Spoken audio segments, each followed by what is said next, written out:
Welcome to our very first episode of At Our Table with me, Jamie Harrison. The conversation you are about to hear with Governor Tim Walz was recorded before the brutal murders of Minnesota Speaker Emerita Melissa Hortman and her husband Mark, and the attack on Minnesota State Senator John Hoffman and his wife Yvette. Our sympathies go out to the victims, their families, and everyone in Minnesota affected by this terrible act of violence. It's family talk. It's street talk. Yep. There's no frills, no fancy words. Good. Feel free to drop F-bombs or whatever you got to do whenever you got to do it.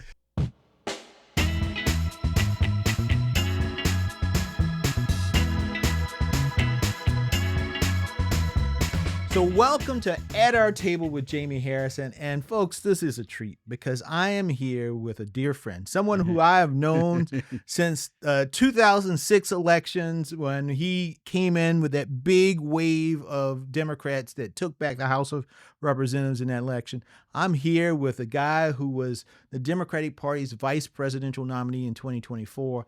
But he is also the amazing governor of the great state of Minnesota. Folks, please welcome to our table, Governor Tim Walz. Well, good to be with you, Jamie. Good to be at this table. Back in South Carolina a little bit. Yes, feels good. It's good to have you in the Palmetto State. Yeah, it's good to be here. Thanks for having me. But Governor, I want to first start off by just as my friend, I just want to say thank you.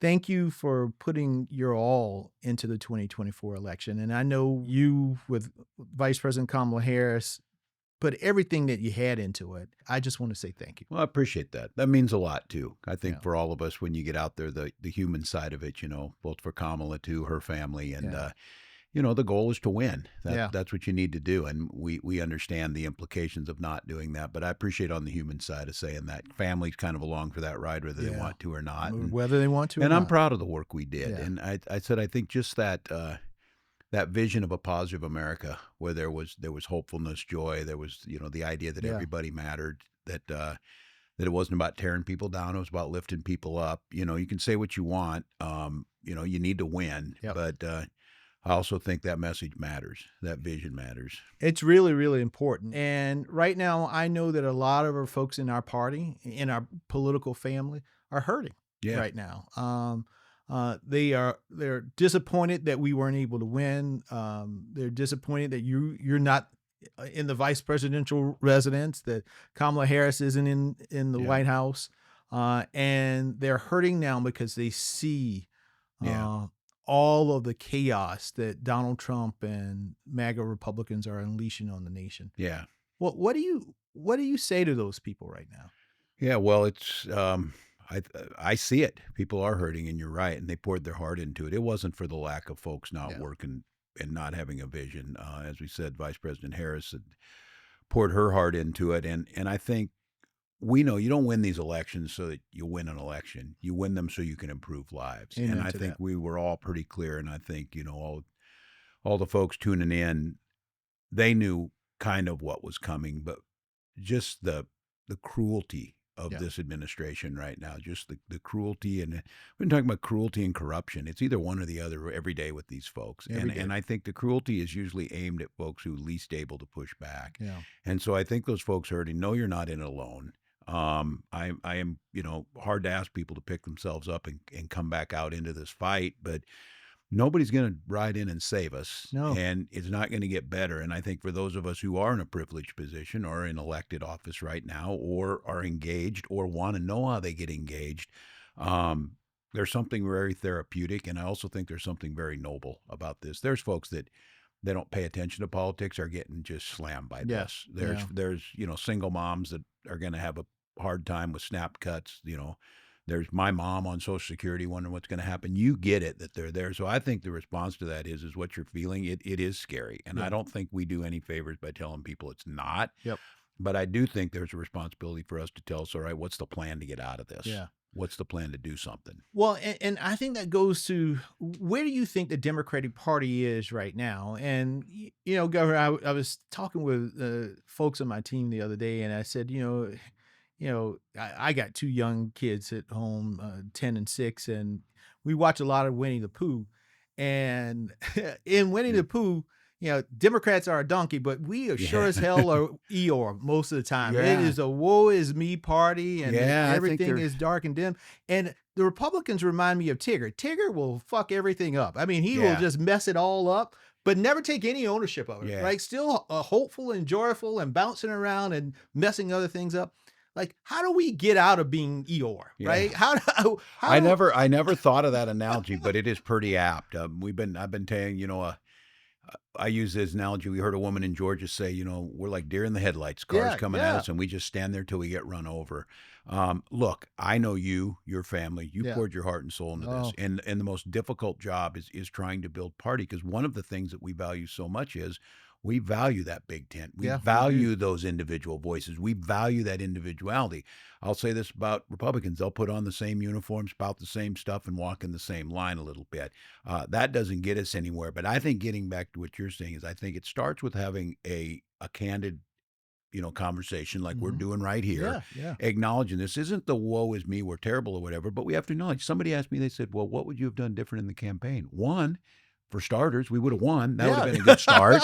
And then backing back from that, look, you've got to understand the things that you can control. Yeah. And I do think there's a sense of that we're open and we're able to critique, but sometimes it ends there. Rather than saying, look, we're doing good things. Yeah. We can do good things. We're the party of Social Security. We're the party of civil rights. We're the party of addressing climate change as a real threat.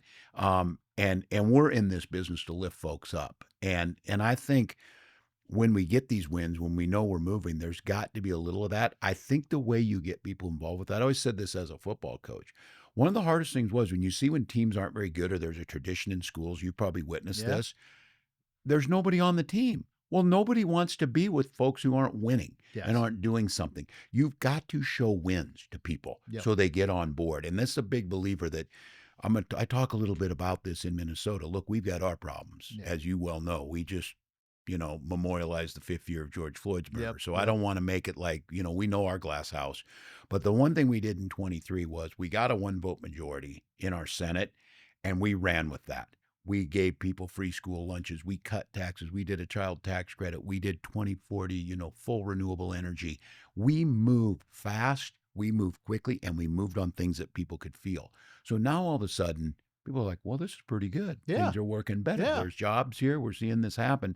I think too often, and I look, it's because we believe in governing. If I had to do it again, being part of it, I took a vote that I was willing to go home. They, remember the Tea Party thing with the ACA. I said, well, I'm voting for healthcare, and I don't care if I go home. I'll go back and teach school because people need healthcare. Well, in that process to get the ACA, we kept compromising with Republicans, and they gave us nothing. They gave us no votes. They gave us nothing. And we made a decision, well, let's do healthcare, and then we'll do the Employee Free Choice Act. And we weakened our labor union. And now, look, this is hindsight. There's people smarter than me thinking. But the lessons I learned from that was, if you get the chance to be in power and there's things you can do to improve people's lives, you better do it. Because you remember, we had 60 votes in the Senate and the control of the House. And Barack Obama had a 70% approval rating. That's exactly right. And not 2, and not a 38% approval rating, and not 34 felony convictions. And we didn't have, what they had in resistance? They had Mitch McConnell and John Boehner. Yes. So it wasn't like they had a charismatic person there. Not at all. And they stopped all that. They stopped all of it. And I think we stopped all of that because I would agree with you. We get so, as Democrats, and this is my biggest frustration, is that what's that saying about the perfect and the good? Yes. Right? Yes. But we will fight like hell against. We'll fight like hell against each other. And I wish we could have that same type of fight against the other side when they are literally trying to tear apart our democracy. This is a pretty profound point I'm not certain. Look, if I knew how to get there, I'd have been part of the team that won, but we didn't. But I do think what I'm feeling out there amongst people now is that sentiment. Look, and I think this is me. I don't think you can let Trump off the hook on one thing. No. Where people say, well, he's just trying to distract you. Well, it's civil rights, so I think we better pay attention to that. But we can also pay attention that he hasn't done a damn thing about prices. He hasn't done a damn thing about, the economy. He hasn't done any of that. We have to figure out how to simultaneously hold him accountable, flood the zone with that, but then come up with policies like this. I said, when we come back again, We better fix healthcare where people don't have to deal with insurance companies and fight with them. Because look, I'm proud that we have protections for pre-existing conditions, but what good's it do you if you can't get in or your hospital's closed? Amen to that. Doesn't do anything. And that's so important. As we reflect back, part of my reflection is I've been looking at 2024 and particularly right around the time of what I call the switch, Yeah. right? That event that we had in Philadelphia. Yeah. When you were just announced, you got on a plane from Minnesota to Yeah. fly to Philly to be for the first time with the vice president on that stage. And I walked into that arena. I came up from DC, took the train up, and walked into that arena. And it was so loud that my phone, my watch, the Apple Yeah. has a decibel thing. Yeah. It was so loud because there was so much energy So in much. there. There's so much joy. And when you got up there, you brought this humor and strength and energy. And I was like, I know we are going to win because Yeah. it felt like 2008. It did. It actually felt even more than I 2008. think so too. And we had all of that, and then we went to Michigan, and we had. You remember that Michigan was like that, the airplane hangar, and Yeah, obviously, I'd never been along on these, but I Yes. had been in politics long enough, and I think you too. Like, look, if you're in this business long enough, you don't get to pretend like things Yeah. are okay if they're not. yeah, You're seeing data, you're feeling it, and there's something about the vibe that's there that's real. And I've been through races that I've won by 35, and I've been through races I won by 1.5. Yeah. You know how this goes. This had a different feel. Like It there was an did. energy and a positiveness. the convention. I Yeah. mean, Jim Clyburn called me up I've never seen anything the like week it. after the convention. He said, Jamie, I've been to every convention since the late 1960s. He said, I don't want you to get a big head. And I was like, boss, I already got one. He said, but that was the best convention I've ever been to. Yeah, it was the best convention because it was about what our politics could be. Felt like a family it reunion. felt like a family reunion, and the people who came out, and it wasn't just about us celebrities here, celebrities there. It was about people feeling like they had a say in this, like they could be different, like we can chart our own future. Well, my question, Governor, is though we had all of that Yeah. unique energy, and I felt like you were loose. I felt the VP was loose in a Yeah. way that she normally isn't, right? Like, because she's very, she's very regimented, but she's very sharp. Like she's straight to the point. But there was that Yeah. joy was so. What happened? So, I mean, there's people got to tell the story, and they're going to tell it from different angles. But you're right about this. Speaking of the vice president, I knew the vice president. She Yeah, was the vice yeah. president. It was a privilege to be with her, but I got to know her a little bit. And I tell the story. One of the first times I was with her and her husband. It was my wife and I, and we went into a school in Savannah, Georgia, and we were driving down the little roads to get to Savannah. It's kind of out there, Yeah. you're not just in Atlanta. And little kids on the side of the road with signs or whatever, and you could feel it. And she didn't, and she was very careful not to embrace the cultural moment of Yeah, what she yeah. was in. But I remember speaking about how loose she was and how good she was. We went in there and the band was playing, the cheerleaders were there, and the football team was in the back. And then we were going to do some, kind of take some questions Yeah, from the yeah. kids or whatever. And just out of the blue, the vice president says, "Oh yeah, I was a band kid." I'm like, "What? You got to tell people you're band. When you're a band kid, you're a band kid." You're a band And I kid. said, as a teacher, Well, you I can know that. tell when she was down here in the drum line. Yeah, you could knew see she the was band kids. The band kids were, relating to her, and it was that very personal thing. And I just think we're going to have to try and understand. And this is, I don't have the answer, and Yeah. I may be on the wrong thing. What Donald Trump does so well is identify Mhm. issues with people. He Yeah. doesn't do a damn thing to fix them, and then he exploits them, and then he turns it into fear, and he takes up a massive amount of bandwidth. And I think one of the things is when we had the bandwidth focused on us, Mhm. the first announcement, Yeah. because there was Yeah. nothing else, they were reeling. They didn't know how to get in the news. They were, they felt like we were picking on them, calling them weird, calling them strange. They were kind of spiraling a little bit. And then we went into the convention, which I will say has never been better organized, never been more energy. The roll call states is Oh my God. legendary, legendary. So all that happened, and it was us, wall to wall, every podcast, every TV station, whatever. And then they came back again and started to fill the space. And, look, I'm not a critique of modern media or whatever, but this desire to create a horse race, Yeah. because I kind of felt coming out of Chicago, this might be Secretariat's win. Yeah, yeah. She hit full stride and it was going and it came back. So I don't know if we have quite figured out the Well, modern media tempo mode. I don't know. well, my question is, was that the mark in which the consultants took over? And because I almost feel like what we saw originally, even the behind the scenes of you and her chatting for the first time and all that, was so natural, was so human, and it was Yeah. so the two of you. And then I almost felt like we came out of the convention and like the consultants and the campaign staff and all took over because the joy that you were bringing, I didn't see Yeah. that Tim Walz as much Well, you know as what? You know, folks who are in communication and media, they want to control the message, and yes, there's a reason for that. And I said, look, I'm on this. I'm glad this is a podcast. We can yeah, do whatever. I'll drop the f bomb, or yeah, I'll yeah. speak out, and then after I say something, I'm like, maybe I'm not right about that, and correct it. Well, you do that now. They're so worried, and you see this with the Republicans. Oh my God, I mean, I can't imagine what they would do if Jesus tried to run for office Oh, here. They would just destroy him yeah, because you don't have a chance. And look, the campaign needs to be run by people who were higher up. My job was to help win this thing. I didn't get that part done. I do think if there's a lesson to be learned for Democrats, and I've always believed this, that the authenticity yeah. and the true Mhm. passion you have, if people know, do you really care whether my kids eat or not? Because you say it, but do you really Do you care? really Do care? you really care that I can form a union, or do you know that the unions help finance your campaign type of thing? And I think, watching that and watching, like I said, that the vice president or one that was never on camera or anything, because look, I'm still freaking out. I'm on the bus with my picture on the side and the vice president of the United States. And it's her husband and me and just a couple people. And we're getting ready to get out of this. I think this was somewhere up in Pennsylvania. And there was a big crowd of folks waiting for us across the street, a big crowd of folks that weren't with us, red hats and Yeah. everything. And no one's in there. No one's got a camera or anything. And I'm looking over there and, me being probably saying something smart ass, and she turned around and she said, Tim, never forget, we're in this to work just as hard for them as on that side of the street as this side of the street, and turned around and walked out. Those are the stuff that people make up or Yeah, try and say. yeah, yeah. She really felt it. And I don't know if we are always hamstrung to a certain degree because we believe in the institutions. Yeah. We believe in We do. democracy. We do believe that the other side is not our enemies, Yeah. that Donald Trump has painted that into.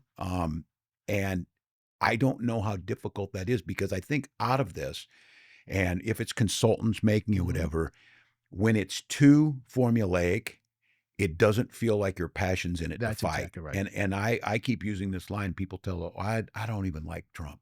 And I don't know if he's right, but I do believe he's fighting to get this. And I'm like, what in the world?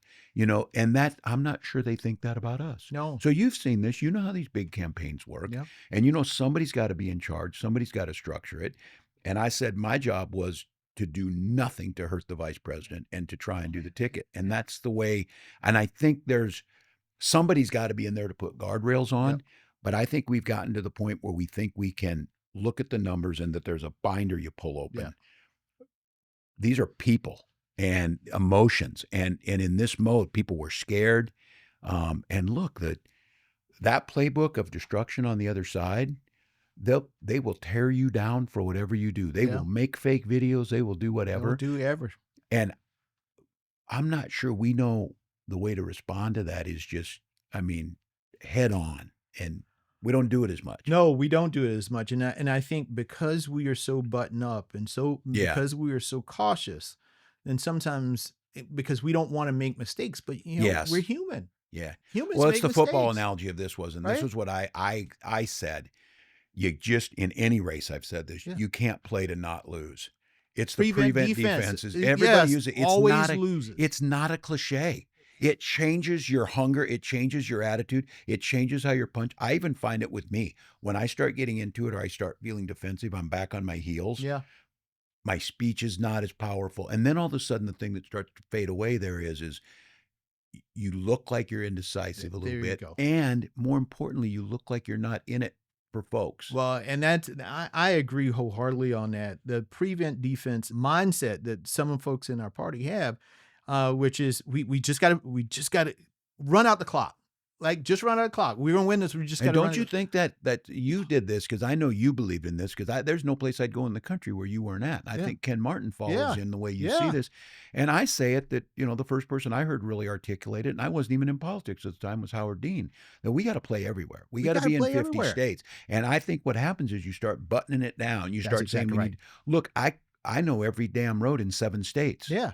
But I'm glad that I'm now in South Carolina. Yeah. I'm glad I was in Texas. I'm glad I was in Nebraska. And I think as a party to get broader on this, I understand with the Electoral College the strategy around the Just blue a bit. wall. Yeah. But when you start doing that, and again, I mean, the whole discussion, and it's better, maybe 90 days is not Yeah. time to do it. But 500 days that we have before the next midterms is plenty of time to start thinking about winning congressional seats in There you South go. Carolina There you go. and in Indiana. We and have other to places. stop shrinking the battlefield. We And shrink the battlefield. yeah. We have no other options. And then you get a 1 or 2 point lead and you play prevent to hold on to it. that's And we didn't exactly want right. to say anything. And once it starts slipping away, how do you come back? Yeah. And it seems like we're Democrats. We're the ones that always shrink the field. Republicans don't. I mean, think about it. They do not. They were running a Senate campaign in Maryland, Uh-huh. and they picked a good candidate that they thought was Yeah. good, and they were running a competitive race. Blew Maryland. But Yeah. then people say, well, go to Nebraska and run a Democrat. Well, no need to spend any money there. Don't need. No. 4 points. Yes. Yeah. You go into Nebraska. You Brandon make Presley, them. governor down in Mississippi, 2 Exactly right. points. 2 Exactly points to a right. Democratic governor, a progressive Democratic governor in And- Mississippi. And just think if over the years we were building a strong infrastructure in Mississippi, then we could compete. Well, I know It's this is just- you preach this for years, Yeah. and I believe. Well, look, I'm sitting on the edge in 06, and it looks like it's going to be a pretty good year. But I'm in a district that had one Democrat since 1892, Yes. incumbent with 12 years, millions of dollars in the bank. I'm a school teacher, doesn't even know anything about politics, didn't know anybody, and I'm running, but we're starting to get some energy. Yeah. Well, the conventional wisdom at the time says we can't invest in that or whatever. Well, as that map started to broaden, there were some people that said, start investing. So in October, a little bit of investment. We've been working our butt off for 2 years. All of a sudden, we take a district that is Well, strong Republican plus. Republican, And that is, R8 or- and Governor, that is why I have told people about 26. In many ways, and you ran in 06. 06, those of us who were around in 06 and ran those races, 26 is starting to look more and more like the I feel environment that we too. had in 06, because you had a unified Democratic caucus in the House. midterm of an unpopular president. Midterm unpopular president who overreached. Yep. Remember, George W. Bush, even though he Yep. won in 2004 decisively against Kerry, Yeah. Republicans, they were already writing the epitaph Oh, look, for we the were out. Democratic we were done Party. We were for done. a generation. We were done. People were saying the Democratic Party is buried after 04. And yet, 2 years later, 2 years later. no-name school teacher won, plus 51 others of us. 2 years after that, we have a junior senator from Illinois as president of the United States with a 70% approval rating, 60 U.S. senators, and the House by 60 votes. That's how fast this can change if it gets organized. pendulum. It's But a you pendulum. got to be there. You got to be there, and that's why I'm proud of Ken. I think Ken's going to build on what we started 4 years ago. But what you are doing, going all around the country, doing these town halls in Republican districts, I think that is so key. Oh, they hate that. Because you get They one, hate it. you're giving people in those districts hope. Yeah. You're And what we seeing them. forget, I've said this, Jamie, and I think I probably talked to you about this. You know that I'm a geographer. Yes. That's my training and at heart. I am convinced that 2000 election and the red-blue map has done more to destroy this country I than agree. whatever.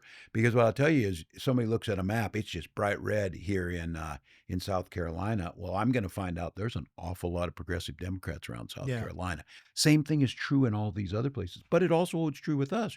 Minnesota's a purple state, and we can't take those for granted. But once you do win, then you're able to expand it and do more. And Yeah. I'm hoping that as we see this, we don't wait until, August of Mhm. 2026.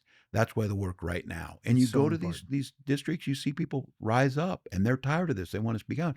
And I'm telling you, There's a reason that their leadership told them not to do these town halls, because I did the town halls on the ACA. Yep.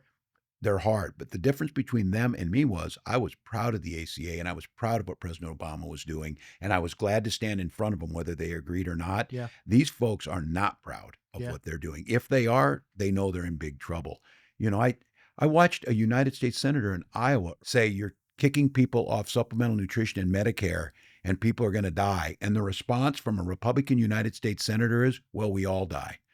I would just note, you will not hear the last of that. And we have to be ruthless in repeating that over Ruthless, and we're not on over. this. Yes. Senator Ernst, you will be hearing about this. Yes. And the doubling down of saying that, you know, President Trump's doing something about it isn't going to get there, because I'm No. telling you, Iowa will elect someone else. Oh, they Iowa will. has. They will. They will. And there's, I mean, you saw glimmers of hope in Iowa just in this last election, 2024, competitive House races in 2 of their districts. The special elections that have come since then. Yeah. That we've won Senate seats down there that went for Donald Trump by 26 points, and the Democrats won. Even in a place like Minnesota, we had a special election. I think this is instructive of this energy you're feeling, comparing it to 06. We had a special election for an open Senate seat in Minneapolis, probably one of the bluest districts in the country, you know, state Senate seat. And it was a midterm, whatever. Well, Minnesota has very high first or second voter turnout always. But special elections in off years tend to be down. Yeah. That special election, which the Democrat was going to win by 40 points, even if they were dead, they were going to win by 40 points. It was a given, had the highest turnout for a special election in our state's history. People, the outcome was already determined, but people needed to channel their energy. This is where the Democratic Party needs to be bold, needs to go to these places, needs to invite them in. You were mentioning that the Republicans know this. I remember in last fall, people scoffing at Donald Trump going to California and going to New York. Yeah. He was running up the rate on the popular vote, knowing that it had a huge psychological impact if he could win the popular vote. We could have been running up the score in Texas, in Houston, Texas. There you go. And in Dallas and in other places. In Florida. In Florida. I begged the campaign. I literally begged the campaign. Because I went down to Florida probably my team will say about 4 or 5 times in the last few months that we need to go to Florida. Why do we need to go to Florida? Yes, it's going to be local candidates too. To help local candidates. It's a hard state, but you also have to understand that there's certain states that are influence states. Yeah. Florida and Texas, particularly in the Latino community. Yes. Right? Similar reason why South Carolina is important as a first in the South. You know, there's a statistic that says 90% of African Americans in this country that were born in this country can trace at least one ancestor to South Carolina. Why is that? It's because 40% of enslaved people came to this country through the port of Charleston. Yeah. And many folks in New York and in Ohio and in Chicago all have relatives. Many of them spent their summers here with their grandmama and their grandpa, right here in South Carolina. Yeah. And so, yes, it may be a red state now, but the influence that it has on the community, those communities, the Black community. Well, Texas and Florida has that same type of influence over the Latino community, right? Because they are the gateways for the Latinos coming into this country. Yeah. And those folks come into Florida, come into Texas, they have many of their relatives there, and then they go to other parts of the country. Yeah. And so when you don't compete there, millions of votes. We may not win. Yes. We may not do it, but we will close the gap. You close the gap. You know, and I would make the case that the most important elections we see are the school board elections in many of these cases of what they're trying. Crucial. And if there's no infrastructure there to help them, look, like with me, I saw it. Minnesota has that strong party. Yeah. Ken was there. Ken was there. They were doing it. So what that means is if you're an unknown in a congressional district, there are party people who know. So I call up somebody like Deb Hoganson, a woman who works as a social worker in a town 3 hours from where I live, who I don't know anybody.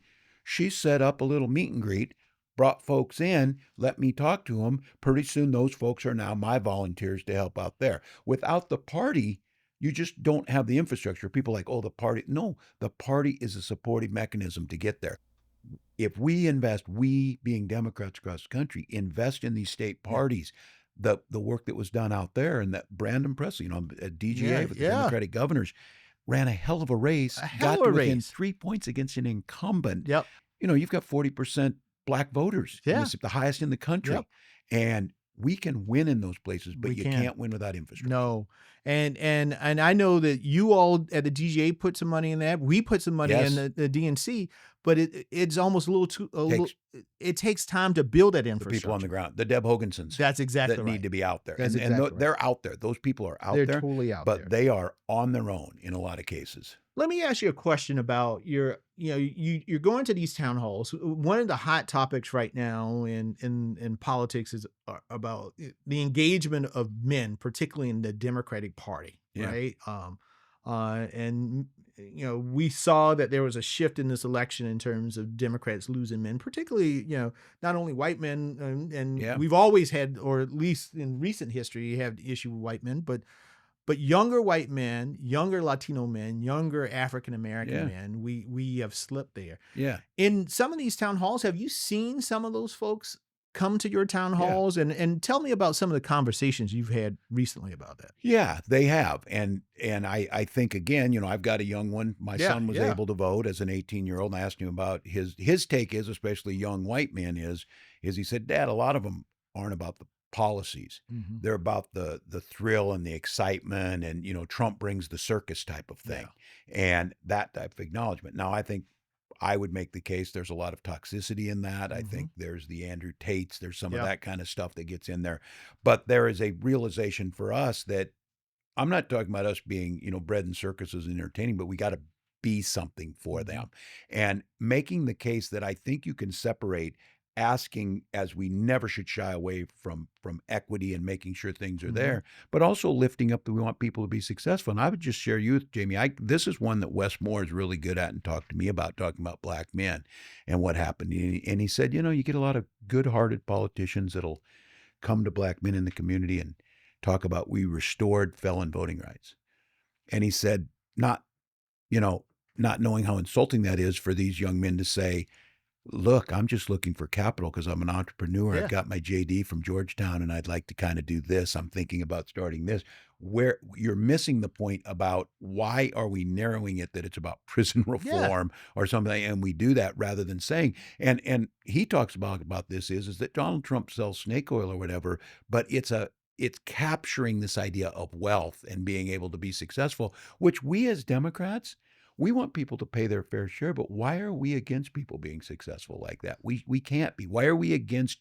We should talk about businesses. Not all businesses exploit their workers, and we get ourselves stuck in that. Oh, well, and Governor, I think we lose that. Listen, I've gone head to head with a bunch of folks who are so judgmental about what you do. In the end of the day, if you're not breaking any laws and you're just providing for your family, you know what? You go to many of the black communities, they're proud of you. They should be. Because you are doing well and you're doing well for your family. You're living the American dream. But you got some folks, if you work for certain companies, if you don't do some, then it is judgment. I get to the point and I tell some of these people, well, hell, then you pay my student loans. Yes. Like if you are so concerned about how I make my money, if you are so concerned about the job that I take, then I want you to also be equally concerned about helping to take care of my grandma. I think with young people, that is, especially young men, and especially maybe with Hispanic and black, that's saying, look, I'm working my ass off. Exactly. And I want to be successful and I want to buy that car. Yes. And you can do that and give back to your community and do this. You can do all of those So I don't things. think we lift up that model. And again, the Democratic Party makes your chance at business success so much better. Economy because does we're better have, when we Democrats do are in better. charge. You know that. Yes. And it's both, from the training to the investment in infrastructure to all of the things that do that. We should embrace being the party of pro-business. We're just simply talking about all businesses. What we don't want is monopolies. No, we don't want corruption. We don't want the folks that are, that are preying on the communities or the bad actors. But we have this reputation that the business community is somewhat hands off from us. And look, business community is finding right now how bad a businessman Donald Trump is, crapping on the economy, tariffs, back and forth, threatening businesses. What can you imagine threatening individual businesses, saying you're going to do this or I'm going to do this as a leader?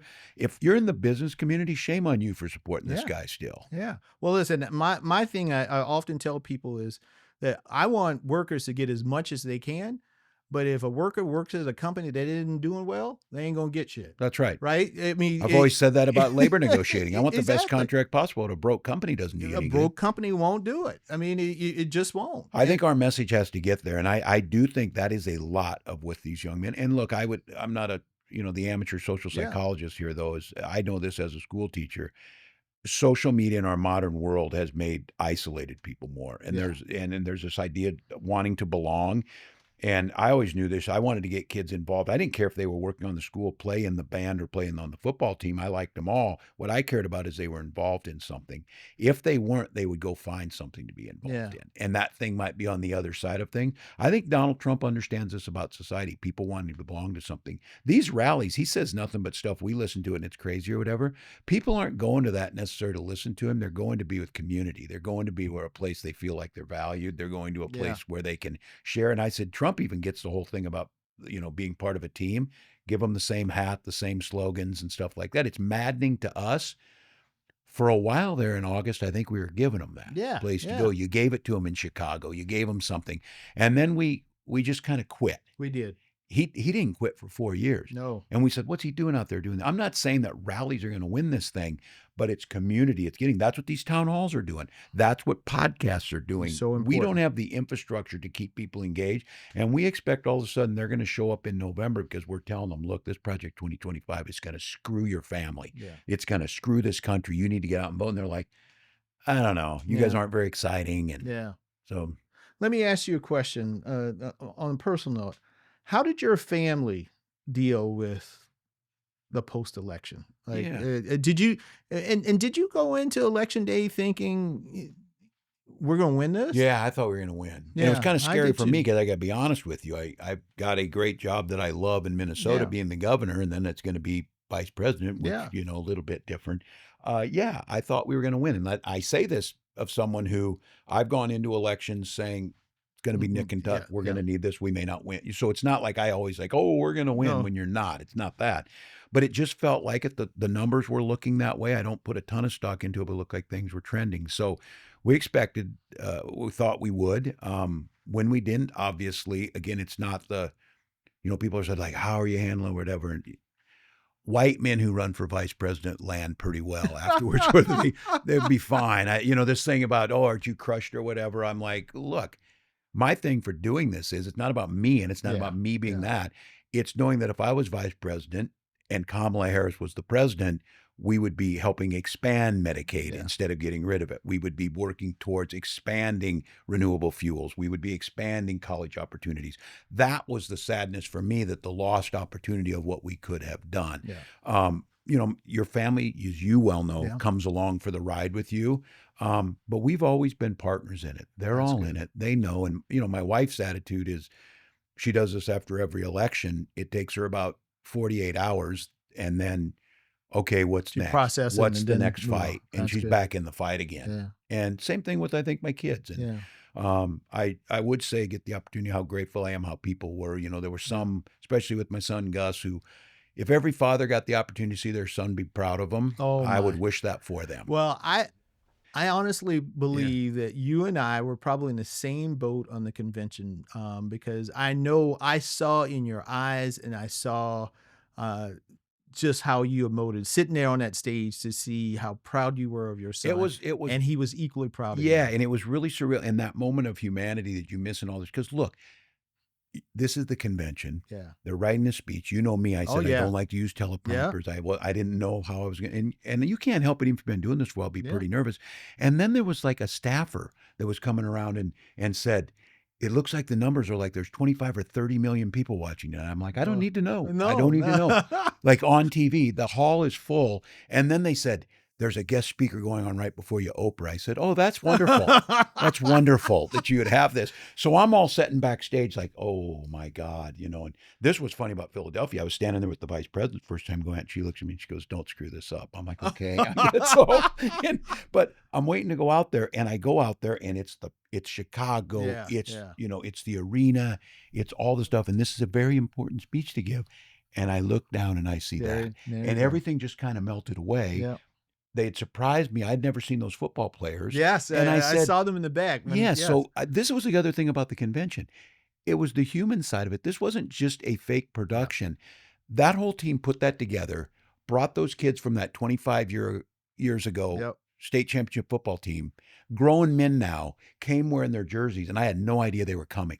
So the moment I walked on stage, that's the first thing I see, and then I look down and see Gus, and Yeah. I'm like, damn, this is why we're in this. Yeah. So I said, just the genius of the people who put that convention together was, it put me in the moment to give that. That wasn't a speech. That was talking about what we believe No, in. it was you were What we speaking from your believe in. heart. Yeah. I can tell you the moment for me, the greatest moment of my life at this point was being on the stage with my boys giving the Pledge of Allegiance Yeah. to open up the Yes. convention. And I mean, I walked off stage and I broke down into the ugly cry. I mean, it was just like the emotion was overwhelming. There was so much goodwill from people. Oh, And yeah. look, these are political people too. Yeah, Just yeah, to go, if you're going to yeah. go and spend a weekend and your money and Yeah. go to Chicago and be part of this. But there was just a sense, and that's why I said of wrapping around. So you asked how the family handled all this. I said, I think just the goodness of America. Yeah. Like, look, there's the ugly stuff. There's some of the commentators, that go, but the vast majority of people, and my favorite thing on the campaign was I would see people with signs that said, I'm voting for Gus's dad. Yeah, And they I would hold love those it. up I or love it. love like Gus. And I'm like, okay, that's good.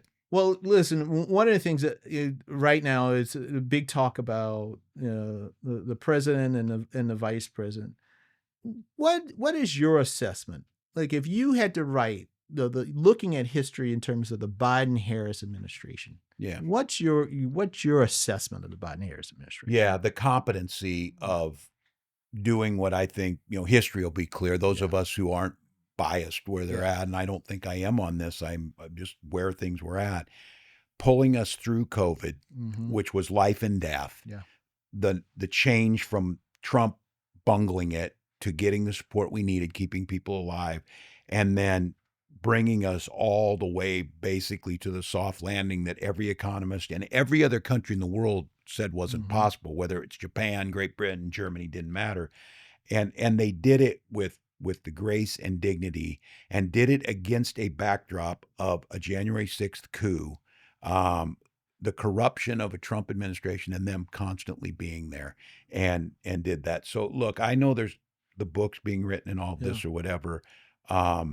You can debate all of that, but the presidency that Joe Biden and Kamala Harris ran saved lives, adhered to the principles that made America great, lifted folks up, and did it with dignity. Well, and they did it with a 50-50 Senate on a good day and a less than a 5-seat majority in the House. That's right. I mean, when you think It's about impossible. it really, I mean, particularly those of us who were there during the Obama days, again, with the 60 vote in the U.S. Senate, and when you compare the two, I mean, it's amazing what they were able to accomplish. And this is one I don't have this figured out yet, though. But the Republicans, they do not want us to succeed. No, and they were willing to bring the country down. And that, I would say, we want President Trump to be successful. He's not going to be because he's an idiot and the things he's doing. He's not going to be, but that's not because we don't want to help. And it's not because we're not going to be there or try and make it work.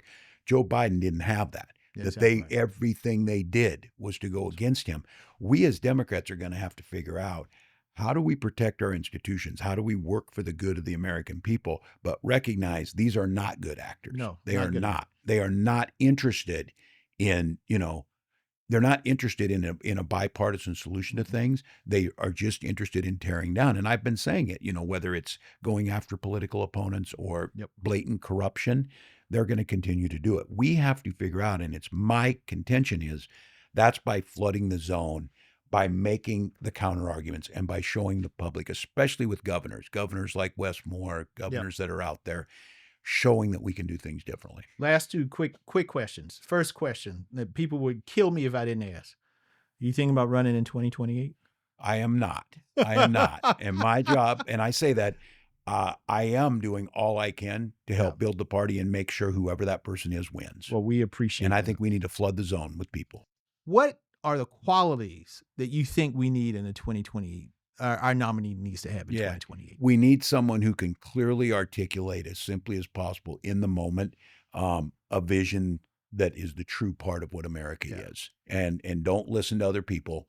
Have it come from the heart. We've got them. We see them. You know who they are. They can do that, and then absolutely relentless motor to getting it done. Yeah. And I'm not encouraging people to start running for president right now. I'm encouraging the party and all of us to start running the campaign. We'll find the candidate when they're all out there. But the infrastructure and the excitement and the flooding the zone, all of us need to do that. I compared it to the old school mountain climbing expeditions. You work for weeks to get there, and on summit day, whoever was in the best shape or the best person ready to go, the rest of the team would push them to the top, and the whole team got credit for summiting the mountain. Yeah. We're in that mode right now. I don't know who they're pushing to the top, but we need to be there, and all of us need to push. Amen to that. Amen to that. Last question I have. This is a question that we're going to ask all of our guests every week. If you had a sit your ass down award, who would you give it to? Any politician that you just believe, or anybody figure out there that you would just award the sit your ass down award. Because Can I get in trouble and go viral on all this? oh, let's do it. Kristi Noem. Oh, Kristi Noem. Yep. Kristi Noem, you are the recipient of the Tim Walz Sit Your Ass Down Award. Why? The cruelty goes beyond even Donald Trump and unnecessariness on this. And this is someone that I knew and worked with, shares my geography of out there, South Dakota, Nebraska, Minnesota. And this is just unnecessary pain being put on to people for no reason. And it's the least fortunate. I hope it goes down in history, posing in front of prisoners in a gulag type El Salvadorian camp. You should never come back from that. No. You should never come back from shooting your dog. From shooting your dog. Never dog. come back Exactly from right. that. So yeah, that's mine. Well, I'll take that fight. The senators that confirmed her after shooting her dog, you have to look a little side eye at them. Well, Governor, thank you again for being at our table. Thank you for your heart. Thank you for all that you do for this party, not only in your state, but across the country. The same goes. You're a patriot, and I love you, my friend, so thank you. I'm glad you're out there. You inspire us. Keep up the fight. Thank you. Good to see you. Thank you.